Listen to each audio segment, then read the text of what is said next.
सफल व्यापारी कैसे बन सकते हैं? एक था भिखारी। रेल सफर में भीख मांगने के दौरान एक सूट वूट पहने सेठ जी उसे दिखे। उसने सोचा कि यह व्यक्ति बहुत अमीर लगता है, इससे भीख मांगने पर यह मुझे अच्छे पैसे देगा।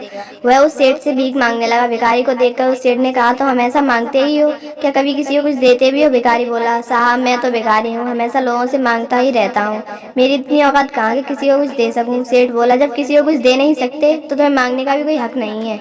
मैं एक व्यापारी हूँ और लेन देन में ही विश्वास करता हूँ। अगर तुम्हारे पास कुछ देने को हो तभी मैं बदले में कुछ दे सकता हूँ। तभी वह स्टेशन आ गया जहाँ सेठ को उतरना था। वह ट्रेन से उतरा और चला गया। इधर भिखारी सेठ की कही गई बातों के बारे में सोचने लगा। सेठ के द्वारा कही गई बात उस भिखारी के दिल में उतर गई। वह सोचने लगा कि शायद मुझे भीख में अधिक पैसा इसलिए नहीं मिलता क्योंकि मैं उसके बदले में किसी को कुछ दे नहीं पाता, लेकिन मैं तो भिखारी हूँ, किसी को कुछ देने लायक भी नहीं हूँ। लेकिन जब तक मैं लोगों को बिना कुछ दिए केवल मांगता ही रहूंगा। बहुत सोचने के बाद भिखारी ने निर्णय किया कि जो ही व्यक्ति उसे भीख देगा तो उसके बदले में वह उस व्यक्ति को कुछ जरूर देगा। लेकिन अब उसके दिमाग में यह प्रश्न चल रहा था कि वह खुद भिखारी है तो भीख के बदले में वो दूसरों को क्या दे सकता है। इस बात को सोचते हुए दिन भर गुजरा, लेकिन उसे अपने प्रश्न का उत्तर नहीं मिला। दूसरे दिन जब वह स्टेशन के पास बैठा हुआ था तभी उसकी नजर उन फूलों पर पड़ी जो स्टेशन के आसपास के पौधों पर खिल रहे थे। उसने सोचा, क्यों ना मैं लोगों को भीख के बदले में कुछ फूल दे दिया करूं।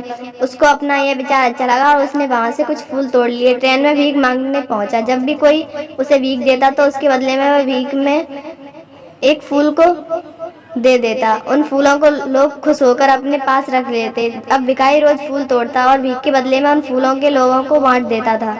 कुछ ही दिनों में उसने महसूस किया कि अब उसे बहुत अधिक लोग भीख देने लगे। वह स्टेशन के पास के सभी फूलों को तोड़ लाता था। जब तक उसके पास फूल रखते थे तब तक उसे बहुत से लोग भीख देते थे, लेकिन जब फूल बांटने बांटने खत्म हो जाते तो उसे भीख भी नहीं मिलती थी। अब रोज ऐसा ही चलता रहा। एक दिन जब वह भीख मांग रहा था उसने देखा कि वह सेठ ट्रेन में बैठे हैं, जिसकी वजह से उसे भीख के बदले फूल देने की प्रेरणा मिली थी। अब तुरंत उस व्यक्ति के पास पहुंच गया और भीख मांगते हुए बोला, आज मेरे पास आपको देने के लिए कुछ फूल हैं, आप मुझे भीख दीजिए, बदले में मैं आपको कुछ फूल दूंगा। सेठ ने उसे भीख के रूप में कुछ पैसे दे दिए और भिखारी ने कुछ फूल उसे दे दिए।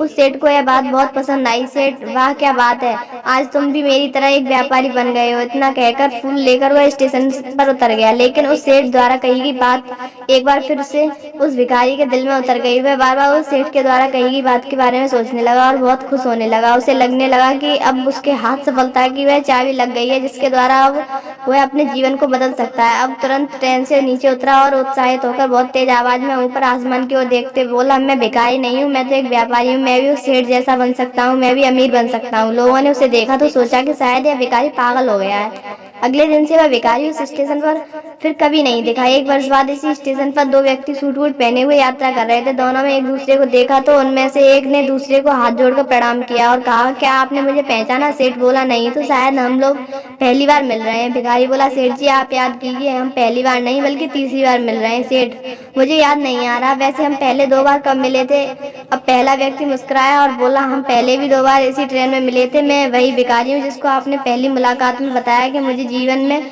क्या करना चाहिए और दूसरी मुलाकात में बताया कि वास्तव में मैं कौन हूँ। नतीजा यह निकला कि आज मैं फूलों का एक बहुत बड़ा व्यापारी हूँ और इसी व्यापार के काम से दूसरे शहर जा रहा हूँ। आपने मुझे पहली मुलाकात में प्रकृति का नियम बताया था, जिसके अनुसार हमें तभी कुछ मिलता है जब हम कुछ देते हैं। लेन देन का यह नियम वास्तव में काम करता है। मैंने यह बहुत अच्छी तरह महसूस किया है, लेकिन मैं खुद को हमेशा भिखारी ही समझता रहा। इससे ऊपर उठकर मैंने कभी सोचा ही नहीं था, और जब आपसे मेरी दूसरी मुलाकात हुई तब आपने मुझे बताया कि व्यापारी बन चुका हूँ।